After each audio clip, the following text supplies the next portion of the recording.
On June 16, 1976, over 10,000 student protesters flooded the streets of Soweto, South Africa. For 28 years, South Africans had been living under apartheid, a strict policy of segregation that barred country black majority from skilled, high-paying job, quality education, and much more.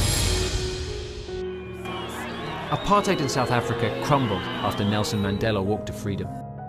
Apartheid, the name given by white minority of South African National Party in 1948. The word apartheid comes from Afrikaans, the language which is mainly used by white Europeans in South Africa. It is a mixture of Dutch and English, meaning separation. Apartheid was a system of legislation which designed to maintain racial segregation and discrimination between white and non-white citizens of South Africa. In 1948, when the National Party won general election, apartheid became a social project of government based on the series of laws which made it legal. Under the apartheid, majority of population were required to live in a separate area, far away from white people, and use separate public facility. Contact between these two groups were also limited. The different racial groups were physically separated according to their location.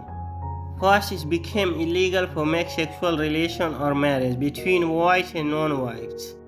Citizens were classified into four racial groups: Indian, black, color, and white. Zones were classified according to their race. Millions of black citizens were forcefully removed from their home and sent to classified locations, while whites remained in occupied city and town. Blacks were not allowed to vote or engage in any political activity, and they were reduced to labor for white community. Even before apartheid, controversial Land Act 1930 passed, 3 years after South Africa gained its independence from British Empire, which allocated 12% of total land to blacks. Even though they made 80% of total population, black Africans were forced to leave their ancestral land and move to reserve area, which was small, dry, and not good for agriculture.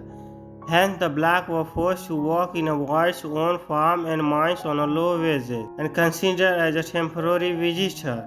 They were also restricted to a specific zone and their trade union received no official recognition.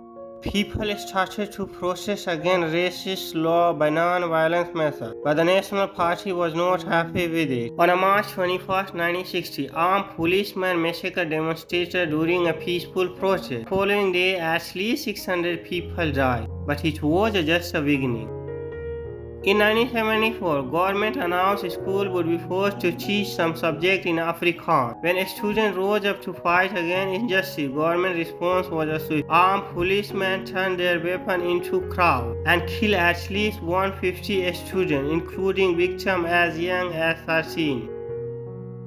These events radicalized black community and anti-apartheid leader Nelson Mandela, along with the other Communist Party activists, established a resistance armed wings and Mandela became a leader of this group. Conflict grew increasingly violent. Later, Mandela was arrested and sent to jail for inciting violence and illegally leaving the country. Years of violence, growing internal protests, and international pressure, trade embargo by US and UK weakened the government and state attempted to launch reform process. In 1989, FWD Club, a long supporter of apartheid, he concluded the only way to ensure safety and survival of white people is to end the racist policy. On February 2, 1990, Clark shocked the world by unveiling African National Congress, unconditionally releasing Nelson Mandela and calling for constitutional negotiation. 4 years later, inclusive election was conducted. African National Congress gained the majority. Nelson Mandela became the first black president of South African history.